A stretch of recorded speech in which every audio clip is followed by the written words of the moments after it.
E pauri ana tēnei kuia ki te mai kino ki tōna tupuna maunga. Au e taukiri e. I taku pikinga mai konei.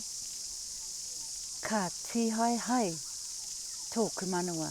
Te kitenga atu o te tūkinotanga o ngā mai o ngā tāngata. Ki tā te tangata ke atu e maunga, e wenua no. Ki au nei, e uri mokopuna, koia ko tōku tupuna. Ko PUNAKEWHITU tōna ingoa, koi nei au, e kaitiaki no, mōna.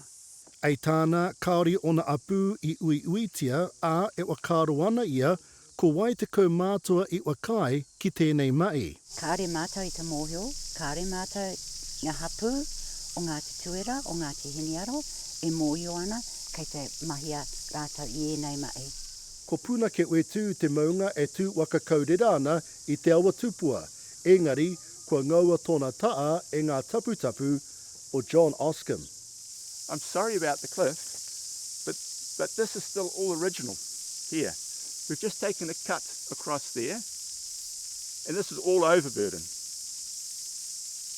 hasn't been taken away, so it looks a lot worse. Ei tāna I wakapono ia I uiuitia e ia te mana whenua. On hindsight, maybe I could have personally gone there, but I had no way of knowing that was going to be my duty. I assumed that was being done through NTT, and by getting their approval, that would be taken care of by them.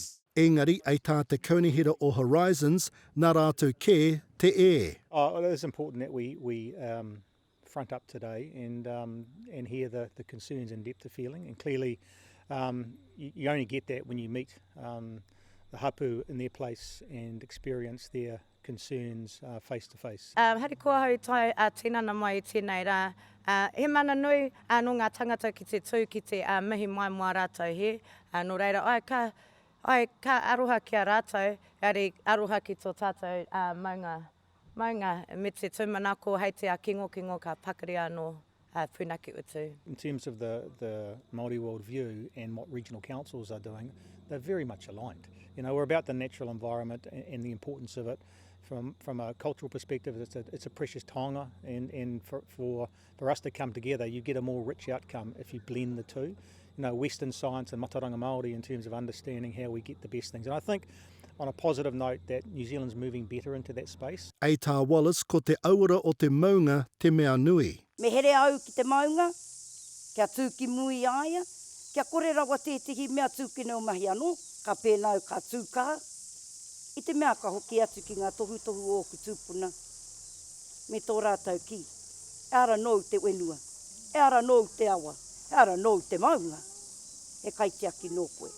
The hurt's still there, you know, and it's going to take some time to heal that hurt or get on the journey towards healing the hurt. So I'm pleased I came, I'm pleased I heard and listened and experienced a depth of feeling, and that can only be a good thing for me personally and for me to take that to my organisation so we can learn from it. Kia kore ai tēnei mai e oki mai anō.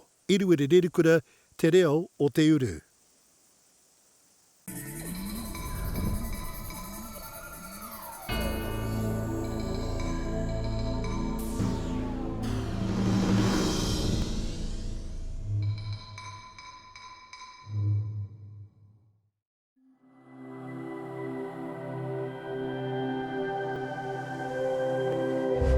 Ko te reo, te take.